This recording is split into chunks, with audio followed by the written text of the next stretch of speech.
Je suis originaire du Cantal et j'ai été confrontée dans le Cantal à l'arrivée des promoteurs éoliens.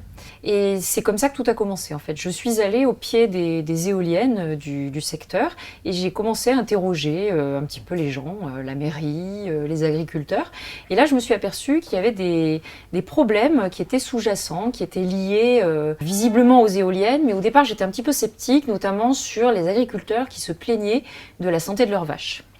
Voilà, c'est comme ça que ça a commencé. Ensuite, toujours par curiosité, j'ai fouillé un petit peu le sujet et puis j'ai publié des témoignages d'agriculteurs qui expliquaient les problèmes qu'ils ressentaient avec des problèmes plutôt classiques, donc le bruit, l'observation des oiseaux qui étaient hachés par les pales, donc ça c'était des problèmes qui étaient déjà connus, et les problèmes de leurs vaches. En croisant les remarques que j'avais faites, je me suis aperçue que d'autres agriculteurs en France avaient des vaches qui subissaient le même sort.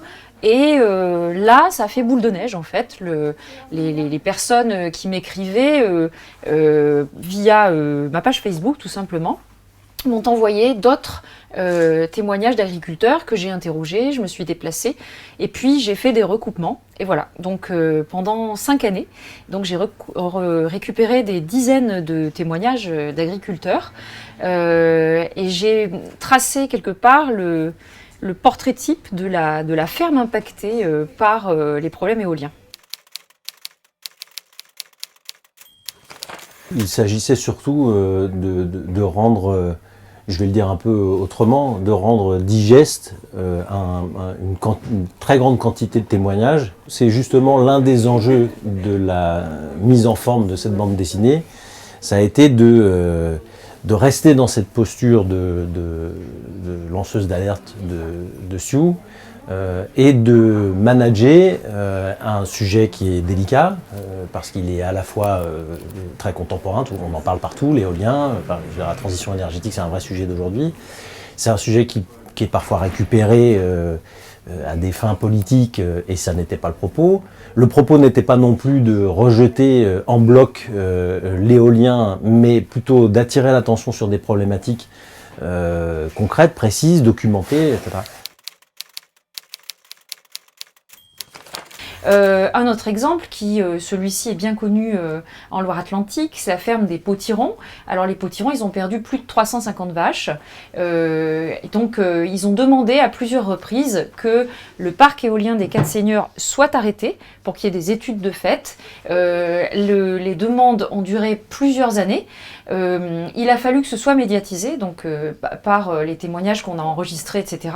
Ça a été médiatisé dans la presse de Ouest-France. Donc de Loire-Atlantique, et petit à petit la préfecture s'en est mêlée pour qu'il y ait une demande d'études. Mais jusque-là, la seule possibilité que ces personnes-là avaient, c'était uniquement les yeux pour pleurer, c'est-à-dire rien, on n'écoutait pas leur situation. Moi, je voudrais rester positive. Quand j'étais petite, mon père disait « Tu vois, ce virage, il est mortel sur la route. Il va falloir attendre qu'il y ait quelques morts pour qu'on change la courbure du virage. » Je pense que c'est à peu près la même chose dans cette situation. Les éoliennes, c'est quelque chose de nouveau.